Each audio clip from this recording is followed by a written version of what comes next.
And I think the easiest way to understand this is to recognize that we're going to begin to take those direct lessons from the civil rights movement fought by African Americans. So, for example, we're going to see Latinos begin to organize, begin to join organizations. The one that we'll talk about on this slide is the American GI Forum. We're going to see them begin to fight for their legal rights, just like we saw African Americans fight for the legal rights with court cases like Brown v. Board of Education. We will see Mexicans and Latinos take a look at court cases like Mendez versus Westminster or Hernandez versus Texas, and we're going to see them really push for some changes in society that are significant, including an end to segregation and more legal equality, allowing us to serve on juries, allowing us to have the same benefits as other people, that kind of a thing. So this kind of burgeoning civil rights movement gets its start in first organization, and the organization that really kind of spurs this moment the earliest, kind of like CORE did for African Americans, is LULAC, the League of United Latin American Citizens. And the idea here, mostly World War I vets, their idea is that we should organize to fight discrimination. We should recognize that we don't have to put up with it. And it's LULAC that begins to file the very first sets of court cases against the government based upon its discrimination of Mexicans and Latinos. And kind of like the NAACP does with Brown v. versus the Board of Education of Topeka, LULAC will encourage court cases like, in this case, which is Mendez versus Westminster, 7 years actually before Brown v. Board of Education happens. And so here's what happens. Mendez is the name of a guy who's a father, and it's his last name, and he has a daughter that gets sent to this school that you can see just over here next to my finger, which is the Hoover School. And what's the big deal, right? I mean, it's first grade, 1944. Why does it matter that this kid's this guy's daughter has to go to this school? And the answer there is it's segregated. And it doesn't have near the supplies that the regular school has for white kids. And it's further away, kind of like Brown v. versus Board of Education. And Mendez sues and says it's just not fair. It's not legitimate for you to force my child to go to another school based upon just the language you speak, because she was primarily a Spanish speaker. And they said, that's not fair. And the Supreme Court agrees. The Supreme Court says, you're right, it is unconstitutional. You can't make her go to a school like that.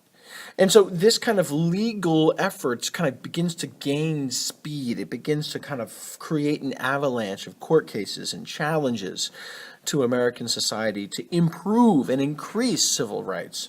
An example might be the American GI Forum, which forms in 1948, the same year that the armed forces were desegregated. And the idea here was that we're going to protect the rights of military veterans. That's the first idea, but they expand. They're going to protect the rights of all Latinos. So here's an example of what I'm talking about.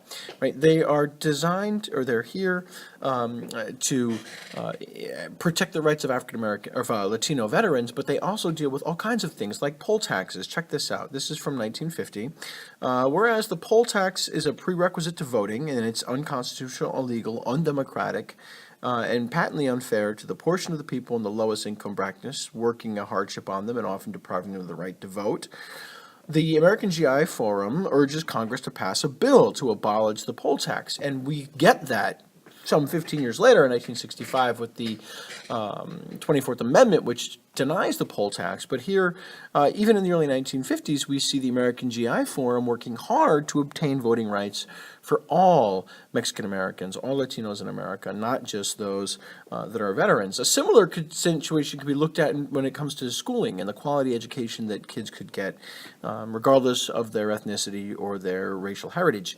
So here, for example, is, again, 1950. We're looking at a letter, and it says that there's a requested inspection of Southland Elementary School in Texas. It's not abided by any sanitary laws or regulations. Lighting conditions are bad. The facilities is terrible. They request immediate disinfection in order to prevent possible spread of disease. And this is to show you how segregated some of these schools were, how segregated these schools might remain even after Mendez versus Westminster.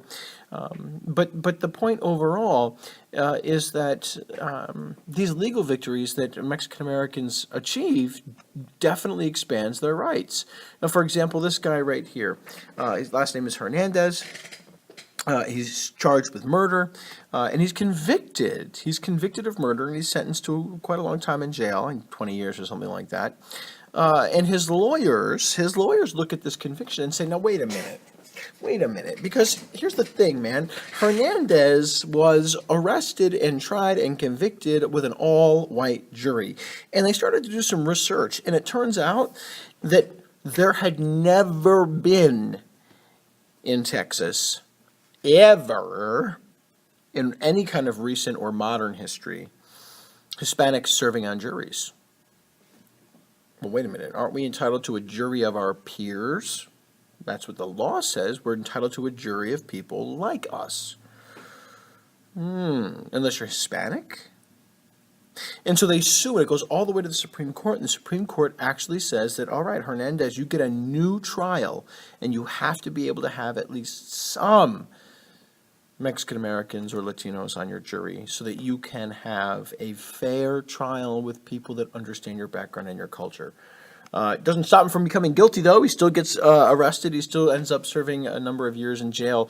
But the point still stands, and that's that his court case helped other Mexican Americans and Latinos have civil rights that they didn't have before.